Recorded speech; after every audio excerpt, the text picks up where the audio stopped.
Hola. Perfecto, me parece algo más clásico, pero bueno. Muchas gracias por la invitación que he recibido. Es un gusto compartir el panel con mis otros dos colegas y con una presentación tan brillante de la doctora Basterra, después de la cual solo me parece restaba aplaudirla e irnos, pero bueno. Algo hay que decir. Creo que para desinflamar un poco el debate, vamos a tratar de comprender al constitucionalismo popular o populista, o como se lo quiera llamar, que nace, sí, en el escenario estadounidense. Voy a tomar al respecto un hecho y 3 fotografías que nos demuestran que el problema no es en nada nuevo, es bastante viejo. En 1803, la Corte Suprema de los Estados Unidos saca el gran conejo de la galera constitucional. Los jueces, todos los jueces, pueden inaplicar las normas que ellos juzguen como inconstitucionales. Bueno, eso se puede ver como un enorme paso en adelante en favor de la supremacía de la Constitución, por un lado, en parte es así, pero por otro, era una regla, una norma, porque al final el derecho consuetudinario lo transforma en norma, importantísima, que no estaba prevista en el texto de la Constitución norteamericana y que no está previsto en el texto de la Constitución norteamericana. Y además había que tener en cuenta que en la Convención de Filadelfia se habían rechazado 8 sistemas de control de constitucionalidad de las leyes. Es decir, que era algo muy innovador, algo muy creativo, para decirlo francamente, y para quienes no compartían la tesis, una invasión de competencias constituyentes por parte de la Corte Suprema. Las respuestas nos hicieron esperar, y acá vienen las fotos. Vamos a tomar 3. Una, poco después de la sentencia Marbury versus Madison. Es la llamada revolución jacksoniana, inspirada por un presidente de los Estados Unidos, Andrew Jackson. Aquí va a haber una suerte de revancha contra el Poder Judicial en base a 2 mecanismos, 2 dispositivos que tendían a domesticar a esta judicatura que había inventado el control de constitucionalidad. El primer dispositivo es: los jueces van a ser electivos, y el segundo dispositivo: los jueces van a ser nombrados por periodos determinados, no muy largos, 7, 5, 4 y hasta 2 años en algunos estados. Es una fórmula auspiciada desde las más altas esferas del Poder Federal que prolifera y se divulga en una enorme cantidad de estados de la Unión Norteamericana. Hoy son solo 16 los que siguen esas pautas. Pero Jackson no consigue que esta propuesta, que esta iniciativa se plasme en el orden federal. En el orden nacional, la designación de jueces sigue sin participación popular en tales métodos de reclutamiento de magistrados. Una segunda foto la vamos a tomar en 1905, Constitución de Colorado.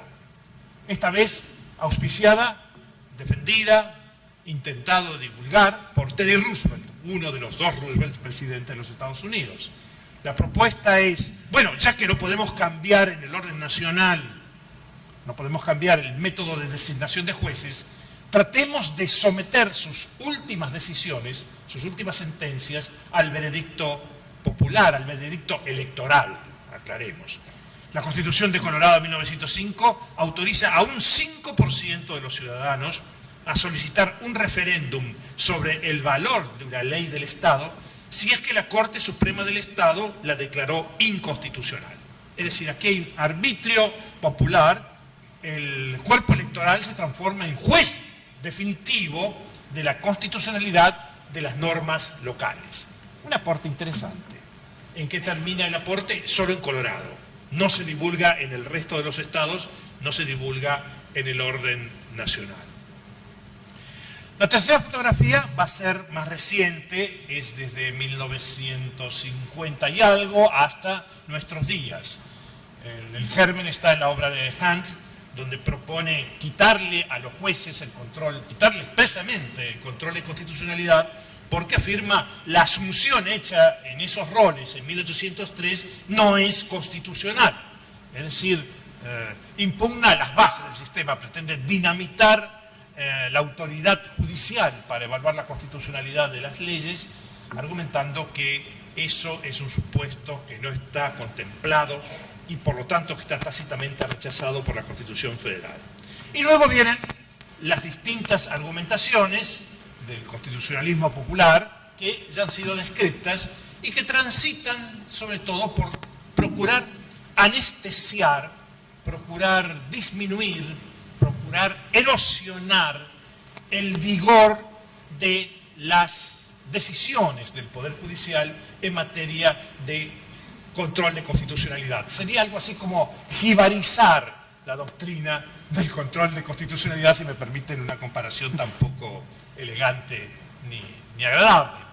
Esto es, que los jueces, si hacen control de constitucionalidad, que lo hagan poco en ciertas cuestiones procedimentales, o que si lo hacen tengan en cuenta los reclamos sociales, las aspiraciones, las creencias comunitarias traducidas en la llamada Living Constitution, en la Constitución viviente, o en la tesis de Esser de que los jueces dicten sentencias con consenso, ya que no tienen legitimidad de origen, porque no son electos popularmente, que tengan al menos legitimidad de ejercicio con sentencias con apoyo popular.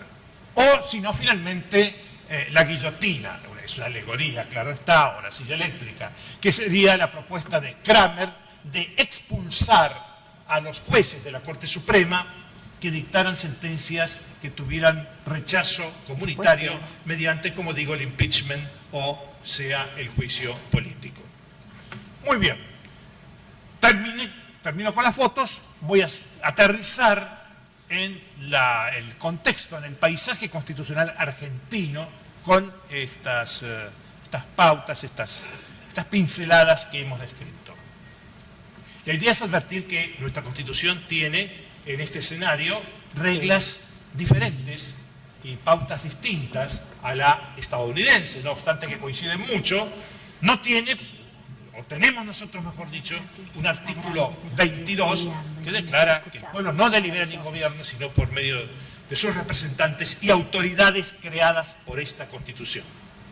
Esto da al Poder Judicial un sustento importante, no es una regla inventada, está tomada de la Constitución francesa de 1791, allá el problema era el rey era el titular del Ejecutivo, la Constitución del 91, el rey no había sido electo, por supuesto, como era un funcionario en actividades a lo que debía estar sometido el Poder Constituyente, pues precisamente porque el Poder Constituyente disponía que había autoridades no electivas con el mismo rango que tiene en las autoridades electas, es decir, que jurídicamente se encuentran en una situación semejante.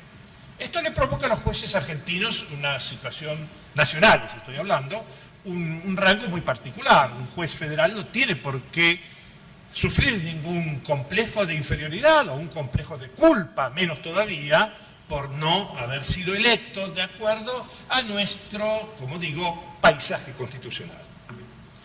El segundo dato que voy a tener en cuenta ya no es tan remoto, no me estoy refiriendo a 1853, sino a 1994.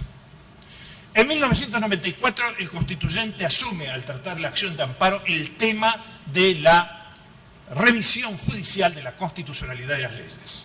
Y naturalmente el asunto es desde luego muy importante. ¿Por qué se ocupa el constituyente del 94 del tema de la facultad judicial de declarar la constitucionalidad de las leyes? Porque una ley dictada durante el gobierno de facto del general Onganía, la 16986, impide en su texto, no ha sido derogado, la declaración de inconstitucionalidad de normas del amparo. Artículo 2, inciso D. Como respuesta a ese precepto, a esa cláusula, que había provocado enormes rechazos en la doctrina constitucionalista y procesal constitucionalista, el constituyente va a establecer una norma donde explícitamente enuncia la competencia de los jueces para declarar la inconstitucionalidad de las normas, de las leyes, en el juicio de amparo. Pero al hacerlo, el despacho del miembro informante por la mayoría, sobre el cual vota todo el recinto, y en términos mayoritarios, alega que esa facultad del control judicial de garantizar conformidad de las leyes con la ley suprema es uno de los pilares del sistema constitucional argentino. Por lo tanto, aquí tenemos un dato muy significativo, no es un dato remoto, es un dato próximo. Simultáneamente, el constituyente de 1994 no solo no plasmó la elección popular de los jueces, sino que perfeccionó el sistema de designación no popular de los magistrados judiciales, siempre estoy hablando del orden nacional, a través del artículo 114, al enunciar los concursos públicos como mecanismo de selección básico, inicial de los magistrados. Esto no debe llamar la atención, era un despliegue del artículo 16 de la Constitución cuando habla de la selección por la idoneidad para los cargos públicos, y es una norma heredera de la Declaración de los Derechos del Hombre y del Ciudadano de 1789, cuando decía que la única excepción a la regla de la igualdad eran las virtudes y los talentos. Es decir, en 1994 tuvimos una convalidación en el orden federal explícita de la elección no popular de los magistrados judiciales y del reconocimiento de la competencia judicial para la judicial review, según además aclaró el constituyente los términos en que ello había sido diseñado por la Corte Suprema. Es decir, una facultad excepcional, una facultad que debe utilizarse como última ratio, que debe respetar el principio de presunción de constitucionalidad de las normas y, por último, que en caso de duda de si una regla es constitucional o inconstitucional, debe votarse o debe considerársela constitucional. Esas fueron las pautas que, por lo tanto, hacen que en el escenario argentino algunas propuestas del llamado constitucionalismo popular estadounidense no tengan andamiaje dentro, insisto, de nuestro contexto. La doctrina del constitucionalismo popular la veo en principio como una doctrina importada y además como algo así como comprar un problema, es decir, algo que no provocaba reacciones fundamentales en nuestro derecho constitucional escrito y tampoco en nuestro derecho constitucional consuetudinario. Simultáneamente hay que reconocer que vivimos un momento especial dentro de nuestra historia constitucionalista, puesto que en ciertos instantes, no siempre felizmente, el Poder Legislativo parece haberse convertido en una fábrica de leyes inconstitucionales. Hablo del orden nacional. Y también un momento donde la arremetida protagonizada por ciertos funcionarios públicos contra determinados magistrados resulta preocupante, violando inclusive directrices de la Corte Interamericana de Derechos Humanos, por ejemplo en la Pix-Barbera, cuando indica que las críticas de los funcionarios públicos hacia el Poder Judicial no son convenientes, las críticas públicas, ni hacen nada bueno para la independencia de la judicatura. No obstante esto, de todo puede aprenderse algo. Creo que el constitucionalismo popular puede aportar datos muy positivos. Por ejemplo, que los magistrados no vivan en la famosa Torre de Marfil, que los magistrados tengan en cuenta las sanas tendencias sociales compatibles, siempre que fueran compatibles, con el derecho internacional de los derechos humanos en materia de cómo interpretar o cómo aplicar la Constitución. Al mismo tiempo, el constitucionalismo popular puede servirnos de antídoto contra ciertas exageraciones contemporáneas, algunas de ellas bien intencionadas, pero de todos modos peligrosas, de ciertas posturas, inclusive, insisto, de algún sector del neoconstitucionalismo, que llevan a lo que Prieto Sanchis denominó la omnipotencia del Poder Judicial. Termino mi exposición recordando una anécdota de la semana pasada, cuando tuve que evaluar un trabajo para publicar en una revista jurídica en Chile. El autor proponía directamente reconocer al Poder Judicial como adjudicador de derechos la facultad de emanciparse de la ley. El planteo que formulaba el autor era: ¿debe el juez estar sometido a la ley o la ley debe encontrarse sometida al juez? La respuesta era por esta segunda alternativa, en virtud precisamente de un concepto exagerado, del cual debemos prevenirnos, de definidor del derecho por parte de los tribunales, y un concepto exagerado de la judicial review o de las facultades judiciales de control de constitucionalidad.